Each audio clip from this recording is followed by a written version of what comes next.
শিলিগুড়ি পুর নিগমে পদার্পণ করলেন আইএএস আর বিমলা। উত্তরবঙ্গ উন্নয়ন দপ্তরের প্রধান সচিব ইনি, যাকে শিলিগুড়ি পুর নিগমে প্রশাসক পদে বসাতে নির্দেশ জারি করেছে রাজ্যের পুর নগর উন্নয়ন দপ্তর। গৌতম দেব ইস্তফা দেবার পর অচল হয়ে পড়া পুর নিগমে এই জাড্রেল অফিসারকেই প্রশাসক করা হয়েছে। দেখতে পাচ্ছেন শিলিগুড়ি পুর নিগমে নতুন প্রশাসক আর বিমলা। তাকে ফুল দিয়ে শুভেচ্ছা জানালেন পুর কমিশনার অশ্বিনী কুমার রায়। পুর কমিশনারকে দেখতে পাচ্ছেন পরিয়ে দিচ্ছেন খাদা।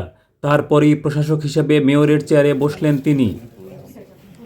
এর কিছুক্ষণ পরে একটি অনাকাঙ্ক্ষিত ঘটনা ঘটল।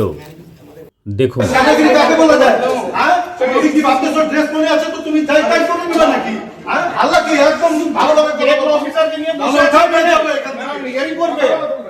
দেখলেন নিশ্চয়ই, এই চিৎকার চেঁচামেচি হচ্ছে একদম পুর কমিশনারের চেম্বারের সামনে। রীতিমতো ক্ষোভ উগরে দিচ্ছেন কিছু লোক। কারণ কি, কেন এসেছিলেন তারা? আমরা কথা বলে জেনেছি এরা সবাই একটি ট্রাস্টি বোর্ডের লোকজন। একটি বেআইনি নির্মাণের শুনানিতে এসেছিলেন সবাই, কিন্তু শুনানিতে এমন কিছু হয় যার জন্য সবাই বেজায় ক্ষুব্ধ। তারপরই কথায় কথায় উত্তেজনা, চিৎকার চেঁচামেচি শুরু। পুর নিগমের লিগ্যাল সেলের এক আইনজীবীর সঙ্গে হটটক পর্যন্ত হয়। তার ঠিক পরেই দেখা যায় ওই লোকজন দলবল নিয়ে প্রশাসকের ঘরে ঢুকছেন, নথি তুলে বিষয়গুলি জানাচ্ছেন, অভিযোগ পর্যন্ত করছেন। এমনকি পুর নিগমে ওই আইনজীবীর নিয়োগ নিয়ে প্রশ্ন পর্যন্ত তুললেন এদিন।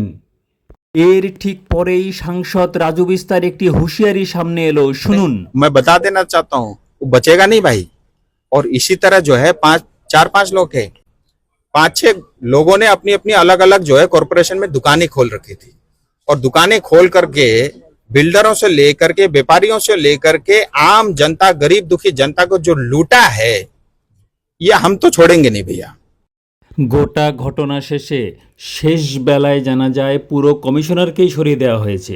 তার জায়গায় নিয়ে আসা হয়েছে এসজেডি এর সিইও বীর বিক্রম রায়কে। এবার গোটা বিষয় মিলিয়ে ভাবতে শুরু করুন। দেখতে থাকুন 7din.in।